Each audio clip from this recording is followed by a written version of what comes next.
Assalamualaikum warahmatullahi wabarakatuh.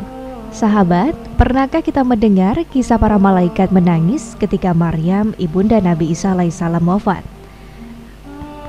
Suatu ketika Nabi Isa alaihissalam berkata kepada ibunya, "Dunia ini hanyalah sementara, sedangkan akhirat itu kekal. Untuk itu marilah kita berangkat ke sebuah bukit untuk beribadah kepada Allah Subhanahu wa taala dengan puasa di siang hari dan sholat di malam hari." Al-Kisah. Mereka berangkat dan menetap cukup lama di bukit itu. Pada suatu hari, Nabi Isa alaihissalam pergi menuruni jurang untuk mengambil dedaunan guna dijadikan sebagai makanan saat berbuka puasa. Pada saat itu, malaikat maut datang menemui ibunya. Setelah mengucapkan salam, sang malaikat berkata, "Hai Maryam yang tekun berpuasa di siang hari dan beribadah di malam hari. Sebenarnya kamu ini siapa?" tanya Maryam. "Sekujur tubuhku bergetar mendengar suaramu dan pikiranku merancau karena wibawamu," kata ibu Nabi Isa ini. "Aku yang tidak punya kasihan terhadap anak karena kecilnya, tidak hormat pada yang besar karena dewasanya. Akulah yang bertugas mencabut nyawa," jawab malaikat maut.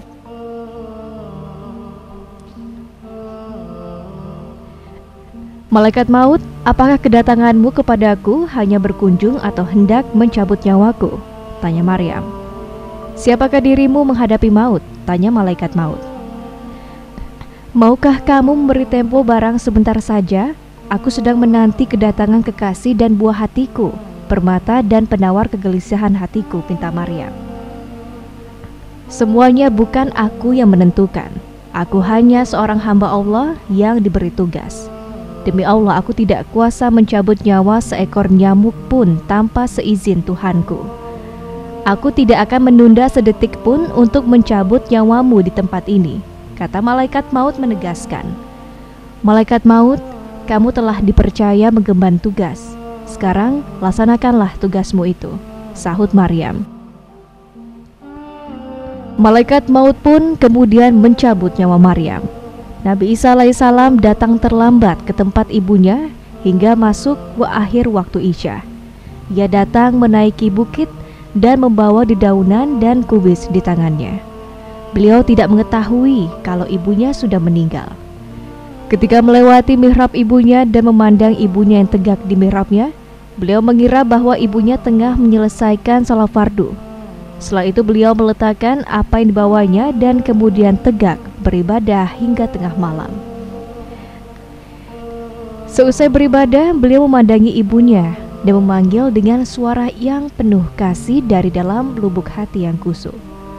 "Salam sejahtera, mudah-mudahan tetaplah untuk Bunda. Waktu kini tengah malam.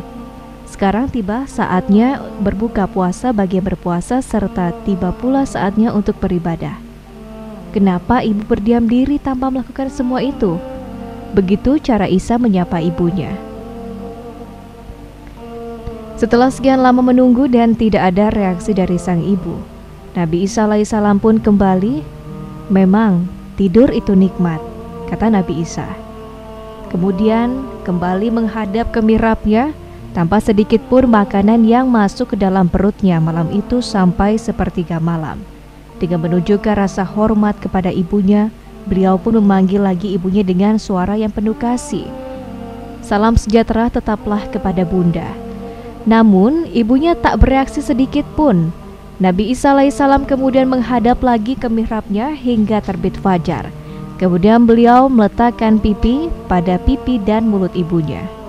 Beliau pun memanggil seraya menangis. "Salam sejahtera tetaplah terhatur untuk Bunda. Waktu malam telah lewat. Kini waktu siang menghampiri kita untuk melaksanakan ibadah sholat kepada Tuhan yang Maha Pemurah." Melihat kejadian itu, para malaikat dan jin menangis. Bukit-bukit di sekitarnya bergema. Melihat hal itu, Allah pun menguji para malaikat. "Mengapa kalian menangis?" tanya Allah. "Ya Allah, Engkau Maha mengetahui," jawab para malaikat. Kemudian Allah berfirman, "Sungguh aku Maha mengetahui lagi Maha penyayang." Tiba-tiba ada suara, "Isa, angkatlah kepalamu. Ibumu sekarang telah wafat dan Allah memberimu pahala yang besar." Nabi Isa alaihissalam pun mengangkat kepalanya sambil menangis terisak. Siapakah yang menyertaiku pada saat sunyi dan sendirian? Siapakah yang menghiburku di perantauan ini? Siapa pula yang membantuku dalam beribadah? Kata Isa seketika itu. Kemudian Allah menyampaikan wahyu kepada bukit untuk menasihatinya. Isa, apa yang kamu risaukan? Tidak inginkah kamu jika Allah yang akan menjadi penghiburmu? Kemudian beliau pun turun dari bukit menuju sebuah perkampungan Bani Israel.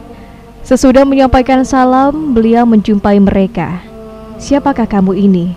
Wajahmu begitu bersinar, sehingga menerangi rumah-rumah kami.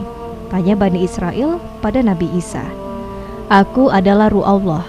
Aku ini Nabi Isa alaihissalam. Ibundaku telah wafat dalam perantauan, dan sudilah kiranya kalian mengurus jenazahnya, memandikan, mengafani, dan menguburkannya. Jawab Nabi Isa alaihissalam sambil meminta bantuan pengurusan jenazah Bunda Maryam pada Bani Israel.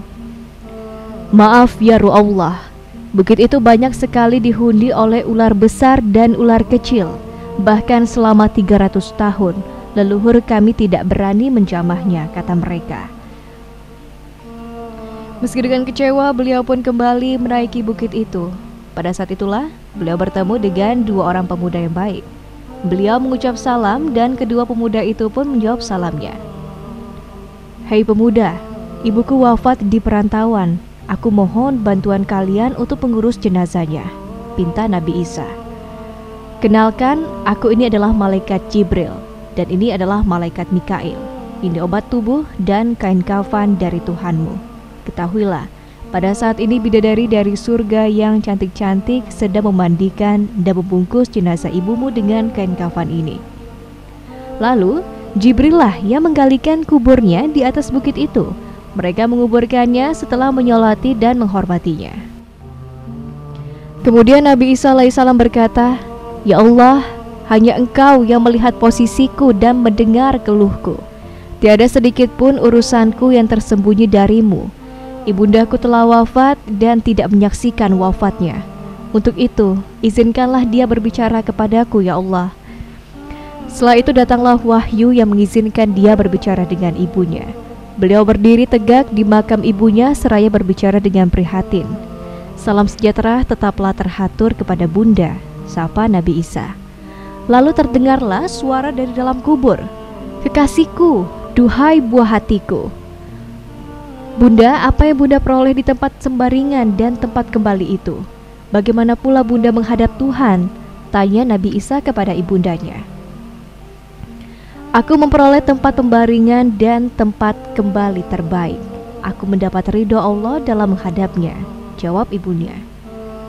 Bunda, bagaimana dengan rasa sakit saat maut menjemputmu?